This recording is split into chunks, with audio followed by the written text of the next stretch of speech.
देख बहू, ये घर आज से तेरा हुआ। जी माँ जी। चल मैं तेरा रूम दिखा देती हूँ। बहू, यही तेरा रूम है और तुझे किसी चीज की जरूरत होगी ना तो मुझे आवाज दे देना। ठीक है माँ जी। सुनो, कौन बोल रहा है? कौन बोल रहा है? अपने सामने देखो।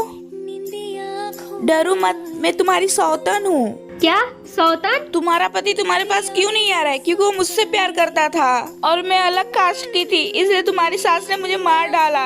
और मेरा लाश जाके देखो, गेस्ट रूम में छिपा है। और हो सके तो रोहित को भी दिखा देना।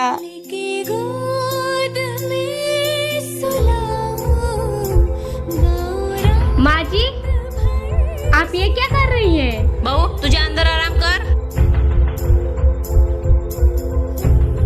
माँ जी, आपने इतना बड़ा धोखा किया। अभी मैं जाकर रोहित को बताती हूँ।